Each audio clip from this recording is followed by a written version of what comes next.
you doing another Brian video? Because money! Oh, okay then, yeah, that makes sense. Go ahead. Brian, we really will be together forever. Forever and ever and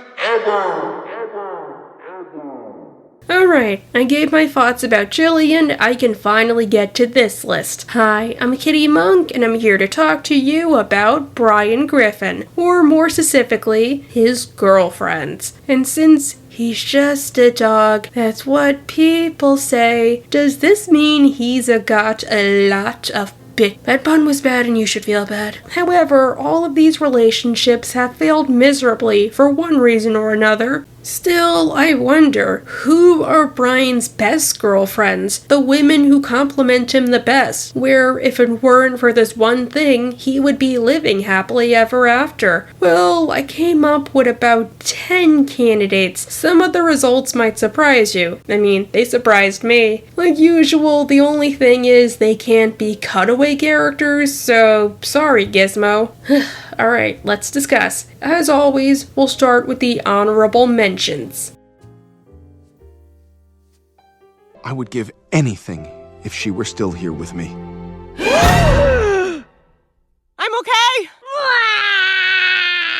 Alright, this time I have 2 candidates, mostly so I can explain why I don't think they would work, and I hate the people who glorify them. The first is Jillian. I already made a video on her recently, but to summarize, I think she's Brian's worst girlfriend, or at least the one he treated the worst. Plus, she marked Brian's transition into near exclusively dating bimbos. As we all know, there is nothing wrong with bimbos. Some of my best friends are bimbos. It's just how Brian treats them. He doesn't even treat them like people. He treats them like little children. Brian, so what if Holden Caulfield is meant to be a brat on purpose? He's still a brat! Speaking of, I think we should clarify something. Whenever people say they like Jillian, they usually don't mean they like Jillian with Brian. They mean they like Jillian's character. She's got a great personality after all. Sucks she had to be voiced by such a high-profile actress, and apparently her and Seth had a falling out. The details of, I'm not sure. Am I allowed to make a joke about her yet? The second is Jess. The 2-parter starring her was great. I kinda like when Family Guy does episodes like this, but honestly, if we discount Jillian, she was the worst person Brian went out with. She and Brian weren't really dating to begin with. They just had a friends with benefits type situation. They would just do it so Jess could cross stuff off of her bucket list. Jess, I would like to help you cross off every single item on this list. Aww. And you know what? That's okay. There's nothing wrong with those types of relationships, so long as you're on the same page. However, then they had to get married. Brian only did it to let her die happy, not because he truly loved her. At best, they were like friends. It wasn't until after he married that he realized, yeah, maybe they don't belong together. And then some. And Brian turned into this. Awesome, I'm starving. Rather than be thankful to Brian for all he was going through, Jess sent him away to be euthanized, rather than just break up with him. Their relationship is one of the most toxic Brian has been in, and then some. This isn't a doctor's office, this is the pound. You're being euthanized. What?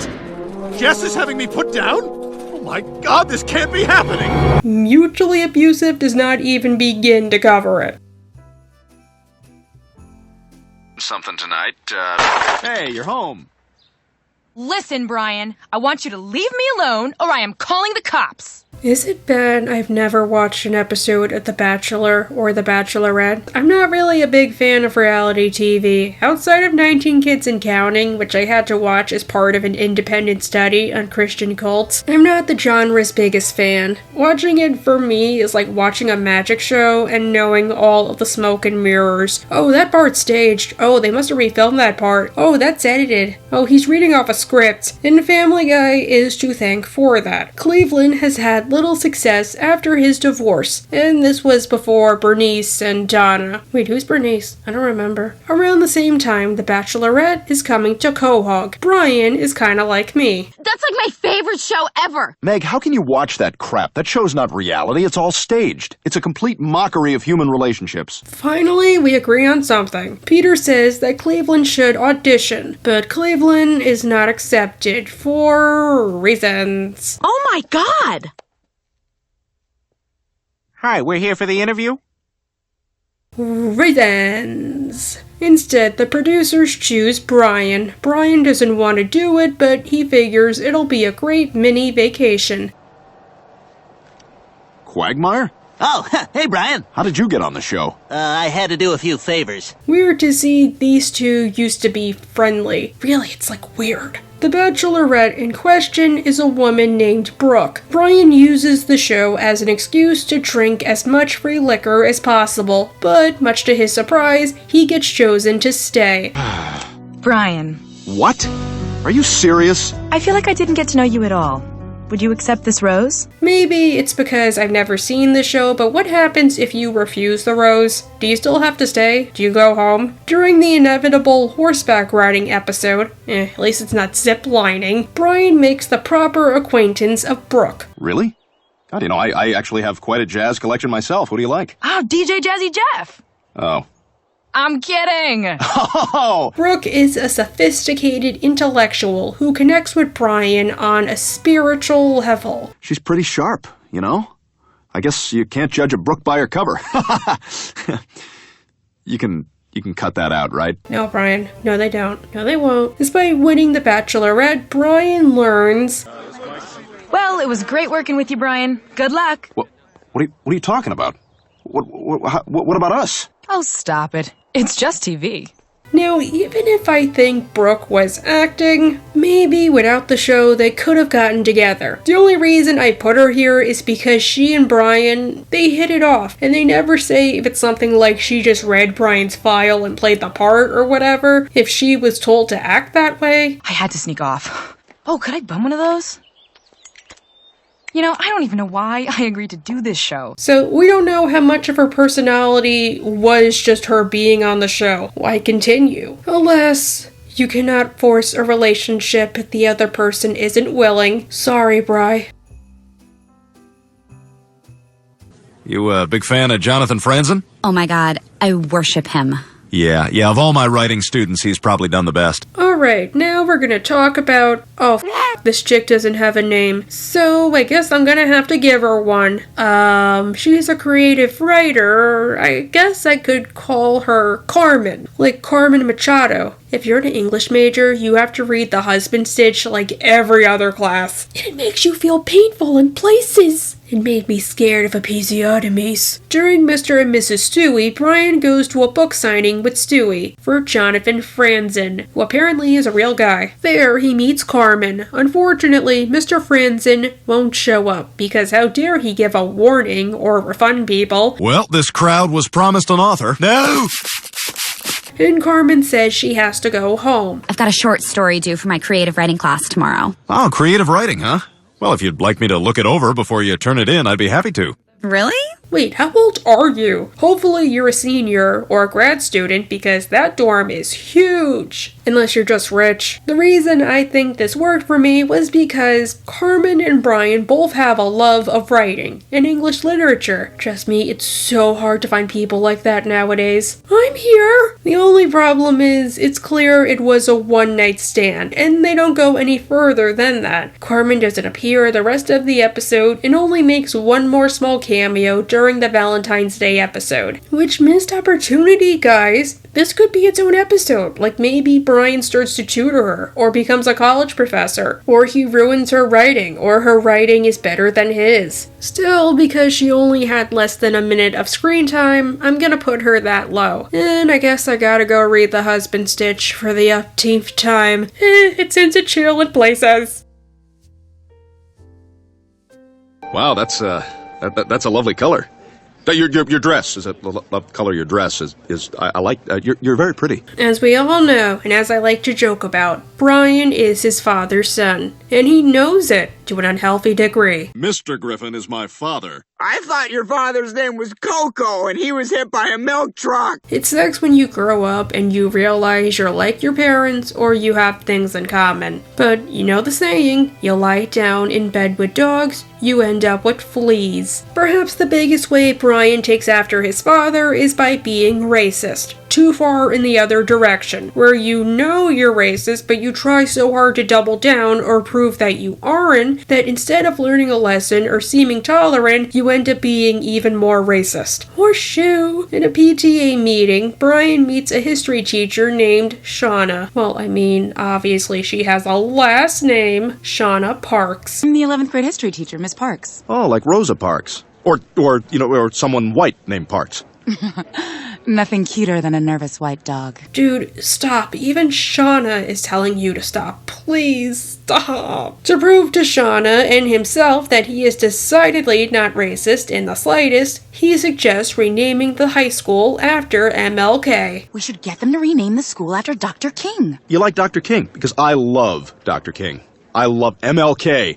Man, he's my guy. But you already watched my James Woods video, so you know I think it should not have been MLK, or even James Woods. It should have been Cicieretta Jones. Highlight a Rhode Islander that time forgot. Or go a step further and honor her mentor, Flora Baston, the double-voiced queen of song. Now, despite this, I do think Brian and Shauna got on well, and they felt right for one another. They were both mature intellectuals, and hey, Shauna found him pretty funny. But the reason it's so low is thanks to Brian. If Brian learned to be more sensitive in terms of how he perceives race, or stopped his yapping, they would have been great together. I'm not even including Peter. Well, yeah, maybe the school should not have been named after James Woods. Obviously, it should have been Adam West. Peter made a good point that Brian wasn't doing it to honor a great man, but to get in his girlfriend's pants. Peter, you're acting like an idiot. Oh, yeah? Well, I don't like the way you've been acting lately. And I think it has a lot to do with that woman you've been spending so much time with. Why don't you just mind your own damn business, Peter? Unlike usual, Peter wasn't even doing this because he disliked MLK. He was just being a Rhode Islander. Martin Luther King was an inspiration to an entire generation. Lois, we're talking about Rhode Island's own James Woods here. He's a hero in these parts, huh? And James Woods himself was fine with having the school renamed. I don't know, it's complicated. I'm all in favor of renaming the school after Dr. King. What? Wow, a big star and yet so humble. James Woods High School, it remains. Plus, come on, look at what he did after the whole thing failed. Brian, Peter is a jerk.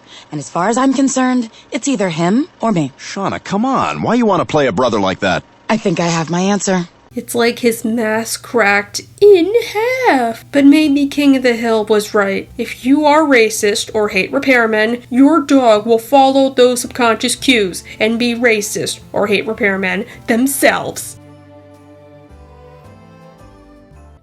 Next time. Some things are worth waiting for. Wow, you're really a true gentleman. Yep, not too many of us left. Hear me out. I do think it's despicable how Brian treated her when he found out she was blind. Like telling her they went to Paris or beating up thugs for her. And stay away from my girlfriend! Brian, I know karate too. I can help you. You stay out of this, lady! I got one! I think I got one! Good for you, Kate. Sucked you didn't know. But there was still some good for Kate. During the blind side, Quagmire convinces Horace to institute a disabled ladies' night at the Clam. Mine are made from teak. What are yours made from? Yeah, mine are actually just pressboard with wood veneer. I can't get wet. And Brian meets a woman named Kate. Hey, would you like to go out sometime? Wow, that was fast. Yeah, well, you know, I read somewhere that women decide within the first 7 seconds if they're interested in you or not, so I figured I wouldn't waste anybody's time. Cute dress, Kate. Wait, do people still wear them over jeans? Is it weird if I were to do that? You're giving me ideas.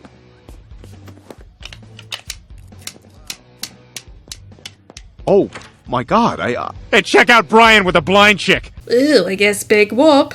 That wasn't a big deal to Brian, but there's an actual problem now. Kate hates dogs. Ugh, our stupid neighbor's dog barks 24/7. God, I hate dogs. I'm just not really a dog person, I guess. Kate, that is speciesist. Being a sitcom, Brian has to keep it a secret that he's a dog from Kate. Oh my god, I say dog weird, don't I? By any means necessary. When you... Brian, you never told me you had a beard. Oddly, she doesn't question him being short enough to kiss her belly button, or the fact he probably has a smell, or stuff like that. What's that smell? It smells like wet dog in here. Things seem to be going well until Kate wants Brian to meet her parents, who, unlike Kate, have 20/20 vision. Brian and Kate. I know, we just met, but you seem like you're really good for our daughter. And risking your life for those kids? You're a good guy, Brian. Rats. Wait, do they really? They don't notice his snout. Not quite in time. They were both horribly burned, have that sort of creme brulee face going on now, but he saved their lives. Once again, in typical sitcom fashion, Brian has to concoct a crazy story about getting into an accident that horrifically ruined his face, and Stewie has to come on as his nurse, Stewie Wilkes, in order to seal the deal. Oh, hi, you must be Kate. I'm Brian's nurse. He's had a little accident, I'm afraid. Oh my god! Too bad stuff happens, among it. What the hell are you cauterizing your tail? Trust me, I'm a nurse. Oh, ouch. Hey Stewie, did you read that Stephen King book? That doesn't happen in the movie, I'm guessing because of the effects, but that does happen in the books. What's worse is he really did not need to do all this. If Brian just came out and said he was a dog, Kate would have been fine dating him. She even said, You know what, Brian? I could have gotten over the fact that you're a dog, because I really do care about you, and I feel like we had a connection. But I can't get over the fact that you lied to me. And you know what? Considering how she acts throughout the episode, I believe her. Damn you, Brian, and your sitcom antics. They always spell the doom of your relationships. So? Well, guess who has a date on Saturday? Not me! Put the dog out. The dog's crying. D-nice. Wait, I mispronounced it, my bad. D-nice. There we go. Denisi? Admittedly, I feel like she would have made a much better friend to Brian than a girlfriend. But for the sake of this list, I do think if push came to shove, they could be a good couple. During Teaks for Two, Peter gets in trouble with Mr. Washy-Washy, and because he loses the fight, he gets arrested. Brian goes to bail him out and befriends Denise. Like him, Denise is a liberal, but she often takes things a step further. For example, Are you picking up a boyfriend? No, actually. I got arrested for protesting the Walmart opening. you know what? Maybe they would be a good couple. A great protesting couple. We saw during Excellence in Broadcasting that Brian was so desperate to prove he was a Republican that he was going to waterboard Nancy Pelosi. Even Rush Limbaugh, her greatest critic, wasn't for it. Brian tries to get Denise to go out with him, but she declines. Strangely, unlike many of these other examples, Brian's problem here wasn't one of the Griffins or outside influences, it was him. Instead of taking the loss in stride, he went to Quagmire's class to try and learn how to win her back. Okay, what the I know. Quagmire told us to dress flashy so girls would notice us. Oh, right, peacocking. The thing is, Brian doesn't realize that Quagmire is the teacher. And I had a question. Are those highlights in your hair or potato chips? Highlights! Dude, why would he teach you how to get a girlfriend? He even tells you later on. These skills aren't for women you care about, you idiot. This course is in getting laid, not finding love. What would make you think that he was teaching you how to get a date? Thanks to Brian's stupidity, he starts to follow the lessons of the class, which say that you have to act like a jerk to bag a woman. That's what I go by now, the paw. Oh, okay. Yeah. A lot of babes here tonight. Shut up for a couple minutes, I'm gonna look around. Which is not true. I hate jerks. He invites Denise out, and while Denise is initially happy to be there, he makes it worse. Okay, you know what? I'm gonna go. Why, you getting more moles put on? You know, I came here because I thought I'd made a mistake by not giving you a chance, but it's obvious you're just another typical jerk. Yeah, no wonder she left you. Sorry, bruh. You got nobody to blame but you. Yep, here I am, Mr. Wisdom, sitting at the bottom of a bottle, just like every Tuesday. Brian, it's Thursday. Oh boy. Obviously, we're discounting Quagmire's dad in this case, but when they actually started dating, I gotta say, they were practically perfect for each other. During Brida, Ida and Brian meet again after Quagmire embarrasses himself. Yeah, that parent-child relationship is so special. Sometimes you want to shake him by the shoulders and say, what are you doing? How's your son, Brian? We don't talk. They reconnect and realize they still have a spark between them, and they sleep together that night. Should we get a room? Absolutely. They got one person working back there. The next morning, Ida is enthralled with the idea of simply having a one-night stand. In this case, suggests they could start dating. Hello, room service. I've got your eggs and sausages. Sausages. However, there's a problem. Likely because of the shame he feels from his past behavior, or because this is Brian, who knows, he insists on keeping things a secret from his friends and family. My pleasure.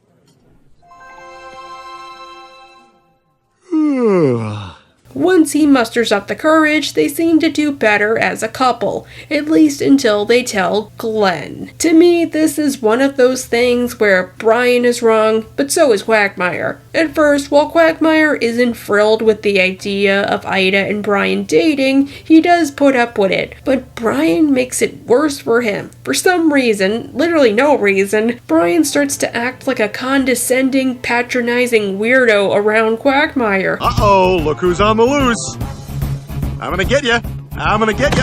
Oh, no, I missed you by total accident. Is it to rub it in his face? Haha, I'm your stepdad now. Or is he trying to be a good step-parent but doesn't know how? Like, maybe Ida wasn't there for him when he was a child, so he's trying to get back? I get why he acted that way with Dylan. He felt he got a second chance and he was gonna take it. But here, why? He doesn't like Glenn. Was it to impress Ida? If Brian did not act this way, or at least explain to Glenn why he was doing that, things would have been fine. Heck, they would have been great. It was so cute to see Ida in her cheerleading uniform. Do you believe it still fits? From when?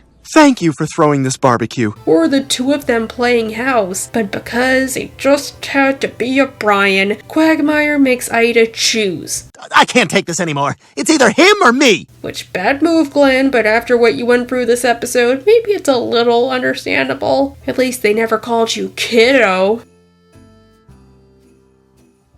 In a way, it's all right because it's taken me to a place where I now realize that you're not too old for me. Isn't that great?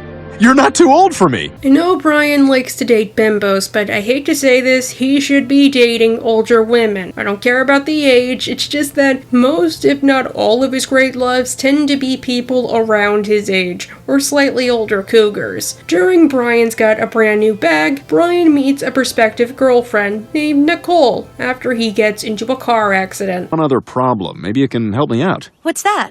I have a dinner reservation for 2 tonight at Dominic's, and it's just me. I see your problem. I think I might be able to help. Well, that's one way to have a meet cute. Fun fact, she's also voiced by George Lopez's niece and Ella from Lucifer. Good to know. Unfortunately, Nicole is going out with somebody who's not Brian. Thank goodness she dodged a bullet. Hey, Mom. Hey, Brian. We'll be upstairs. Brian instead meets her mother, Rita. "Aw, I love your ice cream." The two hit it off and begin to date, with Rita's age not really being a problem or concern. I mean, I know Brian acts way younger than he is, but in dog years, they're roughly the same age. Now, the reason this one failed was because of the Griffins causing what I like to call a self-fulfilling prophecy. Sorry, I'm kind of sick. They can't get over the fact that Brian is dating a woman probably as old as Lois's mother. Great pot roast, Lois. Thank you, Brian. Rita, would you like me to cut yours up a little smaller? Oh, I'm fine. So when Brian invites her over for dinner, holy heck, the Griffins invite a lot of people over for dinner. They must have a special placemat. They bully her into confessing her age. How old are you? How old are you? 50! Okay, I'm 50! Happy now!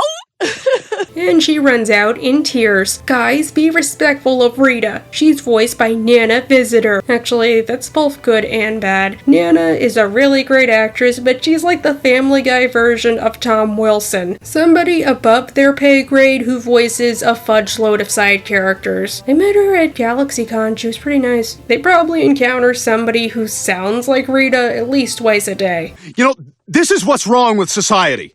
Nobody bats an eye if a woman dates an older man, but God forbid it's the other way around. Well, Brian, I mean, I don't know what to say to that just because of how you are nowadays. You're like Leo. Brian goes to comfort Rita and proposes, even though they probably only dated for like 2 weeks. Well, I mean, he's old-fashioned. However, there's a problem. Rita starts to act her age, not her shoe size. Where do you keep your toothpaste? What are you looking for? Tooth polish? Toothpaste, yeah. Just use a baking soda.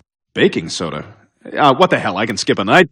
Most importantly, she breaks her hip and requires around-the-clock care, even though she has a daughter, for no reason other than self-fulfilling prophecy and status quo. You know, they warned me these blue ones were gonna make me constipated. Right they were. Okay. I am plugged up. No, I got it. Which just felt like a lazy way to break these two up. Come on, they were so good together. Couldn't it have been something like maybe Rita was acting that way all along, but Brian ignored it because he's Brian? Or he starts encouraging her to act younger than she is, but unlike Brian, she can't keep up the pace? Or maybe the Griffins make her more sensitive about her age or something like that, and she starts to obsess over it until she breaks her hip? No clue, but all I know is Brian lost because of the cold, unfeeling hand of aging. Does that look like a divan to you?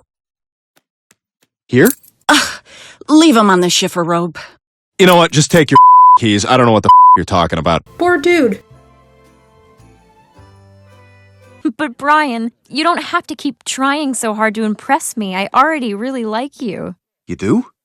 Thanks. I really like you too, Ellie. People have been complaining that Brian never dates a dog. Seabreeze doesn't count. Well, you finally got your wish in the form of Boy Dog Meets Girl Dog, a Valentine's Day episode that aired in January. Fox is weird. I mean, they air Treehouse of Horror in November. Brian goes to the vet and meets another dog named Ellie, who, unlike Seabreeze, can actually walk and talk and file her taxes and vote and have opposable thumbs. Makes me wonder about the dog world building a Family Guy, considering Vinny. Did they drink something radioactive at birth? Are they smarter than the average dog? Brian and Ellie hit it off and even share several dogisms. While I was here, I also had to get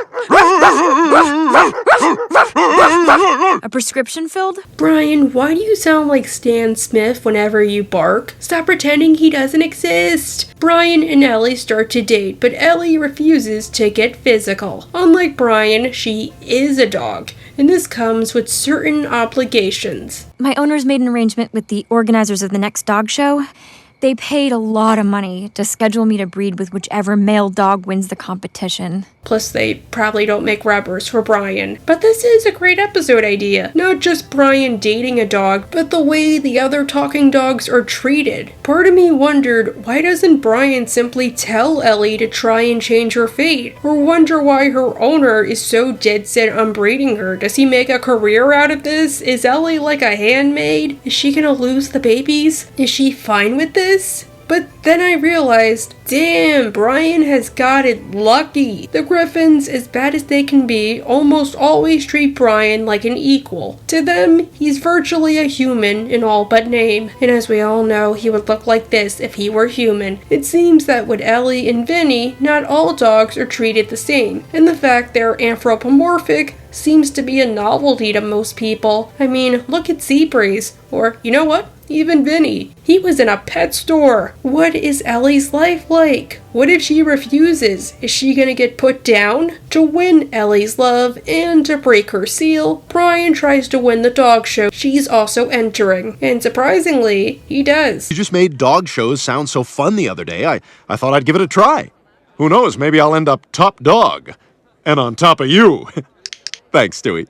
Guess he learned his lesson from Brian Portrait of a Dog. However, here's the prob, Bob. Dog breeding isn't cool. It's actually a highly sterile white coat environment with a bunch of disinterested witnesses. This is it? It's happening right here? Right now? Uh-huh. They have to certify the union, Brian. In fact, could someone maybe turn on some Drake or The Weeknd? And because they all ignore him for some reason, Brian cannot perform. Okay, thanks, man. But I got this. If you just give me a second to get like a scenario in my head. I'm 98% sure this is not the first time he said that, or even the 20th. Thanks to his inability, Brian loses Ellie to the runner-up, a boxer. Oh, poor girl. At least she's cool with it, and he got to see a show. But I see now that you were right. I'm just not sure how this could work, or how our relationship could fit into your world. Hey! Let's talk! Don't worry, Brian. I'm sure another talking dog voiced by Amanda Seyfried will show up soon enough, maybe. It's all yours. I feel bad taking the last copy. Well, there's one way to settle this. If there is a god, send another copy. I guess that's our answer. And boom goes the dynamite. If I'm gonna be honest, I feel like she was Brian's best girlfriend. But the reason she's only number 2 is because of something that'll become clearer later. In Love Actually, Brian goes to the bookstore to buy a copy of The God Delusion, written by everybody's favorite evolution teacher, Richard Dawkins. But I make fun of him all the time, and I have some Catholic saint stew in the microwave. So, skipping, Brian and Calin reach for the same book, and they realize they have a lot in common, especially in terms of beliefs. I don't think you want this book. It's all about atheism. Oh, I know. I'm an atheist. Really? So am I. The reason I say Calin could have worked is because she's basically a female version of Brian, with curly hair and boobies. You know what? She kind of looks like me, but she needs black hair and glasses. You know, I was really glad you sent me the book. I won't lie to you, I came this close to praying that I'd see you again. Good thing you didn't, because who would hear it, right? On top of religious beliefs, Brian and Calin have a lot in common, such as their love of weed. They hit it off, but just as Brian is going to take her upstairs to do the deed, after a hot day of passion, Stewie has to clock block him. Stewie, have you been hiding in the back all evening? Yes, I'm saving you from yourself, Brian. Yeah, maybe y'all were right about the Griffins being the ones to sabotage Brian's relationships. Stewie says he believes the reason Brian can't land a girl is because he always does it on the first date. This time, he should take things slow if he wants it to be a sure bet. That's why you can't maintain a relationship. You always try too soon and end up blowing it. Think about it. God, maybe you're right. Okay, I do agree that the Griffins are somewhat to blame. In this case, it's Stewie. But at the same time, Brian, it's also kind of your fault. You couldn't just tell her, look, Calin, I want to be with you. I'm in love with you, and I want this to work. But do you think we can take things slow? Maybe have another date or two before we rush into things? To my viewers, communication is the greatest asset when it comes to people, especially your SO. Unfortunately, Brian doesn't communicate his concerns to her. Listen, I gotta go. Really? Don't worry, you'll see me again. And this makes her think Brian is not interested in dating. So, do you have any thoughts on what you might want to do tonight? Oh, I don't know. So she goes after Cleveland. I'm not his girlfriend. Carolyn, what are you talking about? Well, you never made a move on me, so I thought you just wanted to be friends. Then I met Cleveland, and things just kind of took off. The reason I put her down as number 2 is for a simple reason. This girl ain't loyal. Well, I can understand how she treated Brian, if only because she didn't know. She still cheated on Cleveland when they were engaged, with Quagmire of all people, and after he just got done breaking up with his ex-wife. Oh my God! Curlin? Quagmire? Cleveland, close the window! You're letting the stank out! Which paints a pretty grim picture for what would have happened if she actually got together with Brian. Wow, maybe she really is Brian. I was thinking about making us that lamb and rice you love. Well, Pearl, what I'd really like for dinner is, to go out. Brian, You know I can't do that. Presenting number 1. I think even Seth MacFarlane said this was one of his favorite episodes. Didn't he get nominated for an Emmy for being in this one? Pearl, despite being older, crosses off almost all of Brian's boxes. She's intelligent, she used to have good looks, and he can actually have a great conversation with her. She even matches him in wits. You will warm up my bathwater with quick bursts from the faucet during commercials only. It's gonna take you a while to get the rhythm. Paul Harvey moves seamlessly into commercials. During Brian Wallows and Peter Swallows, Brian has started dating a bimbo named Tina. Tell me about yourself, Tina. Well, I really love music. Which will be a dark shadow of what he will become one day. Unfortunately, Tina turns out to be as stupid as a bag of sand in a dirt lot. Okay, I guess I'll have the escargot and a glass of chablis. Same here, escargot and the chablis. I want to try that too! What New York City restaurant sells that for under $50? I run cheap. Sometime later, the guys take Brian out to meet another girl, but he can't find anybody. And to make matters worse, apparently Brian is one of those I go to Olive Garden and order chicken tenders type of people. Just like me! Brian, your standards are ridiculously high. You'll never find a girl unless you're willing to make exceptions. Which, speaking from experience, I don't think he's picky like that. At worst, I think he just has super niche interests that most of the rest of the population doesn't express, like his love of opera, and it's harder for him to find girls to connect with because of that. Just saying, when you date somebody, you need to have some interests in common, beyond complementing personalities. I mean, you need to have stuff you like to do together.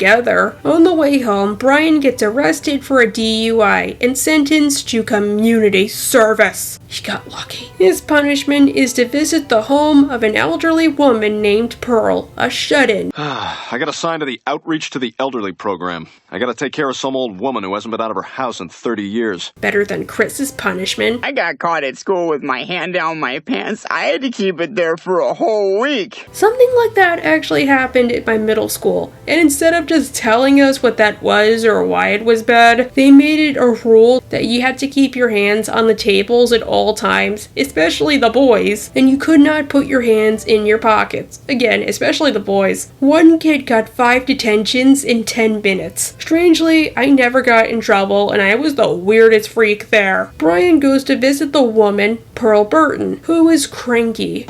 Ah! What the hell is this? De-lousing powder. Everyone on the outside is filthy. Well, you could have given me some warning. Oh, my type of women. People suck. Brian starts to resent taking care of her, and she uses the threat of calling the judge to keep him in line. Look, I'm not making you anything else, so just eat it, alright? Fine, then I'll have to call the judge, and that means you'll go to jail. You're one phone call away from getting a human booster shot. Eventually, Brian can't take it anymore and tells her off. That's it! I have had it with you, you old hag! You're just a miserable, dried-up shut-in trying to make everyone else feel as bad as you do. But... this last one won't open. Oh, you had to jiggle it a little bit. Like this? Nah, yeah, let me get it. Oh, thanks. And, you know, drop dead. That night, Brian learns that Pearl used to be a big deal. She was the Jingle Queen. Jingleverse! Coppertone! Yeah, Coppertone! Dudone's pill! Sing Gold Bond medicated powder! Pepsodent! Chiclets! No one has seen Pearl Burton since that fateful night. Unfortunately, Pearl couldn't make the transition from jingles to opera, her true passion, so she hides in her house in shame. Brian goes to Pearl and catches her in the midst of trying to unalive herself. I heard you sing. It was the most beautiful sound I've ever heard in my life. Oh, sure. Warbling for Vicks Vapo Rub and dippity-doo. She would make great spaghetti. No one who sings Carmen like you is pathetic. What? I heard you sing Habanera. You were sublime. You liked my aria? Habanera is like the only opera song I know. I even have it on my Apple Music. Brian and Pearl start to bond over their love of opera and become great friends. I dare even say, better than friends. He tries to encourage Pearl to leave her house, but just as she gets outside... And I've missed so much. I wouldn't be standing here right now if it wasn't for you. Oh, Brian. Oh, you fool. Just tell the disorderly when you're ready to leave. Don't you mean the orderly? No, I mean the disorderly. That's a little doctor joke we like to make around here. We also like Kevin Pollak. I think it's ironic that he was later in Mrs. Maisel and Alex Borstein. Pearl's voice actress was too. That's ironic. This is all my fault. Shh, don't be so hard on yourself. Aside from the truck part, this was the best day of my life. To be sure Pearl can die happy, Brian gives her a VAR of what their life could have been. Goodbye, Pearl. Aww. Now, in many ways, Pearl is Brian's ideal gal. It doesn't even matter about her age. Heck, when we see a younger version of her, she looks like Lois but with curlier hair. Maybe it was subconscious. It's such a tragedy they could not be together. If anything, she's like Cheryl Tiegs, the one that got away. A high he will always chase. Many people think this is when Brian started to decline. You know what? I agree. After this, maybe because he realized that people like Pearl were super unattainable, he starts to date bimbos like Jillian. Just saying. Like everybody, I'm not a huge fan of Flanderization, but I like when you can try to explain why it happens in-universe. Like the drama of Peggy's skydiving accident causing her to become an egotistical, arrogant mess. It just makes watching TV fun! Now you're gonna have to watch me walk out that door.